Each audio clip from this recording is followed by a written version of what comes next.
guys, it's Addie from the Blackborder Co. I resorted to like a mirror in the camera, whatever, mirror selfie, whatever it's called, intro, because I just filmed a normal intro, right, for way too long, and I just kept getting so awkward and kept freezing up, like I didn't know what to say. So this is what has come down to. But today I have some super easy farmhouse vibes. I hate that I just said that, but farmhouse-esque looking DIYs for you guys that you can just easily recreate with things that you already have around your house. And yeah, let's just get started. So the first project, we are upcycling this metal furniture, and not just this one. Aww. But other metal organization things like this one. This is my mail holder, and another one that I'm showing you used to be my bathroom toiletry holder, but I am going to use it for something else now. So all we need for these projects are some hemp twine, I'll link this one below, and this matte black spray paint, which also you can get from Home Depot, but I'll also link it. So for any of these pieces, you're going to want to start it off by cleaning it thoroughly. So this process is actually super easy, and I use a different twine for this specific furniture, but we're using the other one that I showed you in the two other furnitures, but I'll link this one down below as well. Start off, we're just tying a double knot in the very back rod of our furniture, just so that we can't see it when we're all done with this. But for this entirety of the project, all you're doing is feeding your twine through the rod every other rod. So what I mean by that is I'm going below one rod, above, below, and above, and below.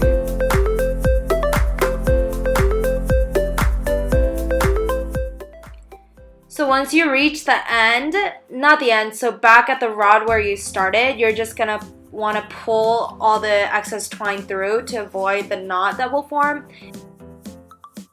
And make sure that the twine in the very row next to you is in the opposite direction as you're currently going. So I'm going under right now, and if you look at the one right next to it, it's going above, and you just repeat until you're done. So if you're redoing a furniture as big as mine is, you're gonna want 5 rolls of twine instead of 3. And not gonna lie, it definitely took me way longer than I expected, so I do not recommend doing furniture as big as mine was, but I still thought it was worth it in the end.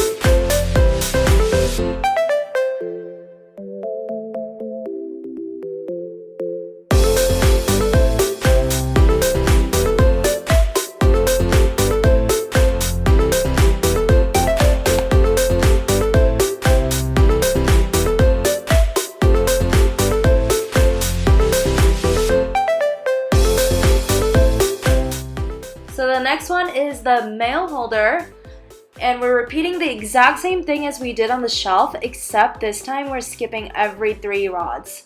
So I just went up, so at 1, 2, 3, and then we're gonna go down, and then you just repeat that on the entire thing. And this took way shorter than the shelf, so thank the Lord. And I just wanted to show you guys, it's pretty easy to notice when you mess up, because I've been doing that just because whenever it crisscrosses, you'll be able to see if you went like down both times or up both times. So yeah, it's pretty easy to catch your mistake.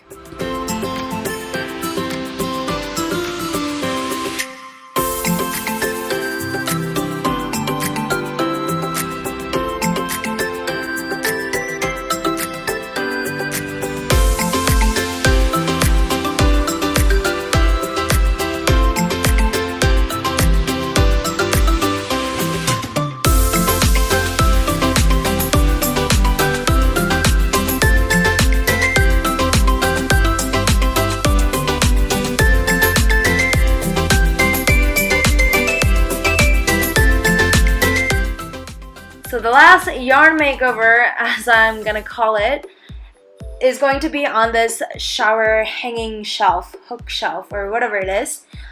For the first rod, the first shelf, I guess, we're just going to wrap the yarn around itself the entire time. Again, a very tedious process, but also very easy. I mean, we're just gonna repeat that until the entire thing, and then on the next 3 shelves, we're gonna weave like we did before.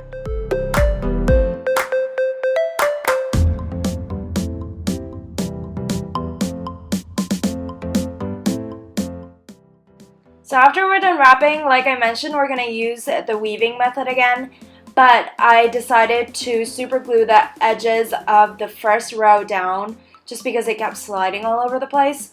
So the one thing you have to make sure to do before you start weaving your twine is to count the number of rods on your shelf.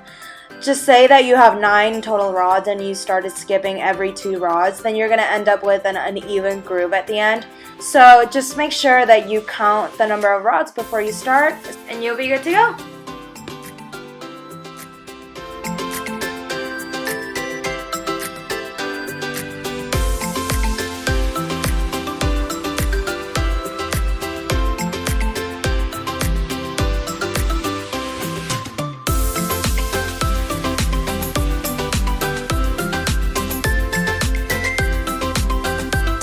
Next thing we're making are mason jar soap dispensers, and I'm only doing 2 soap dispensers. So all you're gonna need are some mason jars and your soap, and I showed you acrylic paint here, but that was a really dumb idea because that's going to ruin everything because our watery hands are going to touch the soap dispensers. So I ended up using spray paint and a kitchen knife instead of an X-Acto knife. But regardless of what paint we're using, we're still starting off by this step. I am tracing a nickel in the middle of the lid. And this is where we're going to be making that hole so that the pumpy part of our soap dispenser can fit through here.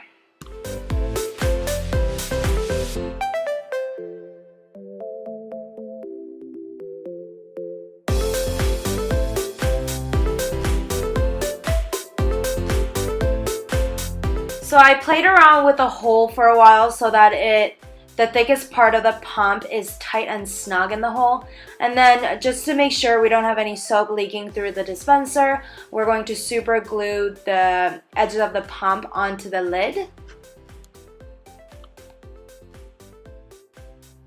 And then I put the lid back on, and then I taped the glass part of the dispenser, and then I spray painted the rest. And then we just revealed the jar.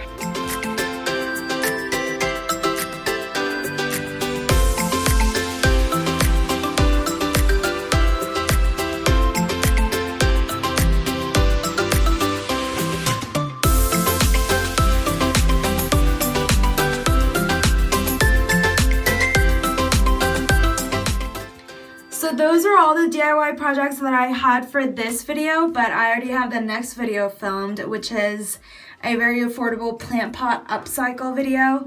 And did I mention it's already filmed and it's ready to be edited? But yeah, if anybody watches this video and wants to recreate it, you can tag me on this Instagram handle. I'll put it up right here. And yeah, thank you guys so much for watching, and I will see you very soon.